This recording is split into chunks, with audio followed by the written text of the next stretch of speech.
Yung bang tinuturo ko na east-west orientation sa pagtatayo ng bahay ng mga kambing ay may scientific basis ba yon? O yun ay itinuloy-tuloy ko na lang ang pagre-recommenda nun, gawa ng yun ang narinig ko sa mga goat farming seminar ng Department of Agriculture. So ano ba? Well, ang sinasabi ng Department of Agriculture at ng ilang mga libro, tugma naman, ay east-west orientation talaga ang orientation ng goat house dapat. Pero hindi nyo maririnig doon yung scientificong paliwanag. Bakit east-west orientation? Bakit hindi south-north or north-south orientation? Bakit ganon? Bakit hindi southeast tsaka southwest? Bakit hindi northeast tsaka southwest orientation? So ang explanation nun ay scientific explanation nun ay nandun sa grade 4 science natin, kung maaalala nyo pa, no? Anong year level ba nung elementary kayo nyo natatandaan yung topic kung kailan natin tinalakay yung Coriolis effect? Yun yung mga panahon na tinuturo sa atin yung from what direction to what direction ang pag-iikot ng mundo, yung pag-rotate niya sa kanyang sariling axis. Ako natatandaan ko grade 4 science yun, no? Coriolis effect, na ang mundo ay umiikot sa kanyang sariling axis from west to east, at habang umiikot siya sa kanyang sariling axis, ito ay nagre-revolve around the sun pa rin. So mayroon na siyang rotation, mayroon pa siyang revolution. Anyway, baka maging elementary science ang ang usapan. Ibalik natin sa kambing. So generally speaking, east to west, west to east or east to west ang flow ng hangin, generally speaking. Yun ang fundamental scientific basis kung bakit ang orientation ng mga pabahay ng mga kambing ay iminumungkahi na east-west orientation, maliban pa doon sa katotohanan na ang sunset at ang sunrise at saka sunset ay nasa east and west.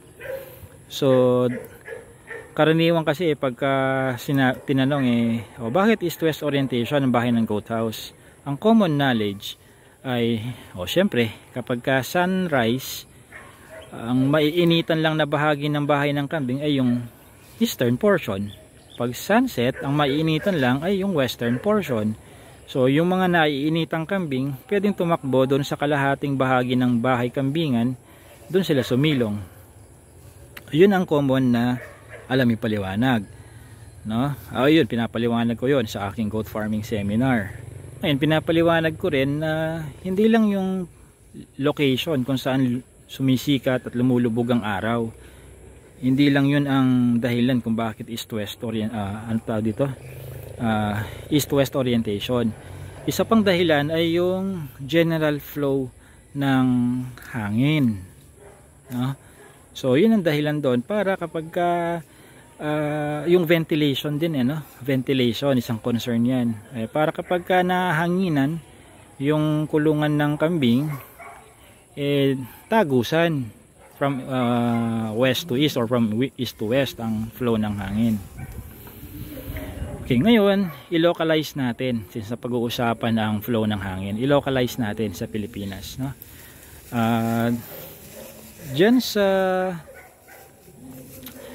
Dito sa Pilipinas, kapag panahon ng tag-ulan, no? Panahon ng tag-ulan, hindi ko nasasabihin kung anong mga buwan yon, no? Kung taga Pilipinas kayo, alam nyo na yan. Ang flow ang pinagmumulan ng hangin dito sa Pilipinas pag tag-ulan ay nasa northeast, doon nagmumula ang hangin. Pag naman panahon ng tag-araw, ang pinagmumulan ng hangin sa Pilipinas ay nasa southwest, yun ang pinagmumulan, parang galing doon sa Mindanao pa Luzon. Pagka naman na tag-ulan, mula Luzon pa Mindanao, parang ganun ang dating, no? Okay, So ngayon, pwede ninyong i-adjust yung orientation ng pabahay ninyo according dun sa kung nasaan yung flow ng hangin dyan sa lugar ninyo. Kasi maaaring iba-iba tayo ng direction ng flow ng hangin. Halimbawa, sangkatutak ang mga structures dyan sa area ninyo, building, no? Kahit pa sinasabi ng science na sa ganitong direction, going to that direction ng hangin, pero dahil may nakaharang na mga building o malalaking puno, hindi mangyayari yon, may obstacle So ang gawin niyo, i-adjust niyo according doon sa sariling situation nyo dyan sa area ninyo, kung saan nyo itatayo ang bahay kambingan. Maliban sa paggamit ng compass, pwede rin kayong mag-download ng mga app sa pagsukat sa wind direction, no? Diyan sa area ninyo. Kaya kahit di kayo gumamit ng app, alam naman niyo, lumabas lang kayo sa bahay ninyo, makikita niyo yung palo ng hangin diyan sa mga dahon ng mga puno ninyo. Makikita niyo yan kung saan ba nanggagaling ang hangin. Kung malakas na malakas talaga, kayo mismo sa balat niyo mararamdaman niyo yung palo ng hangin. O kaya pwede kayong gumawa ng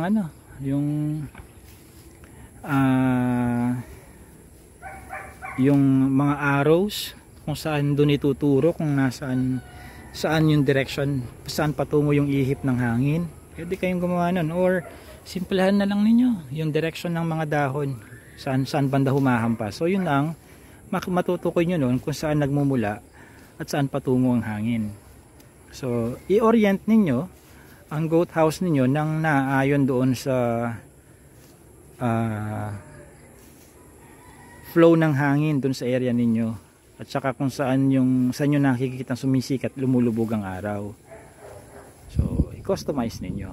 Yung east-west orientation ay general yun, no? Pangkalahatan na assumption yun sa direction ng hangin. Pero yung direction ng paglubog ng araw, hindi na nagbabago yon. Bago ako pinanganak at hanggang sa mamatay na siguro ako, ay hindi na magbabago yan. Saan sumisikat, saan lumulubog ang araw, east-west, firme yan. Okay, so yan ang mga dapat nyong i-consider pag pinag-uusapan na ang orientation ng bahay. So i-consider ninyo hindi lang yung orientation ng bahay dahilan doon sa direction kung saan lumulubog at sumisikat ang araw, kundi pati na rin sa direction ng pinanggagalingan ng hangin. Okay, so yun. Sa Alpha Adventure Farms may paliwanag ho talaga, may scientific na paliwanag po lahat ng mga ginagawa at tinuturo ko dito, no? So kung may naman akong information na ituro sa akin, or dinatnan ko na lang sa mundong ito, hinahanapan ko talaga yan ng scientific basis, dahil ayokong may makakwentuhan na kapag ang nakakwentuhan ako ipinaglihi sa tanong na bakit, ayokong mabasyo, no? Kagaya niyan, kung halimbawa ang hangganan ng pinag-aralan ko lang halimbawa ay east-west orientation, pero wala akong scientific na paliwanag doon ng higit pa doon sa direction ng araw, mababasyo ako kapag naka-encounter ako ng matanong. So ayan So kung gusto nyo pang matutunan ang kabuuan ng aking cultural management sa pag-aalaga ng kambing at iba pang mga iba't ibang programa, panoorin nyo na yung 4 na oras na Module 1 Cultural Management in Goat Farming. Panoorin nyo yan, 4 na oras yun. Masi-xerox copy nyo na ako sa pag-aalaga ng kambing nun. Okay, so nasa description box yung mga video, yung link, no? Kung gusto niyo bumili ng mga kambing, nasa description box din yung mga links.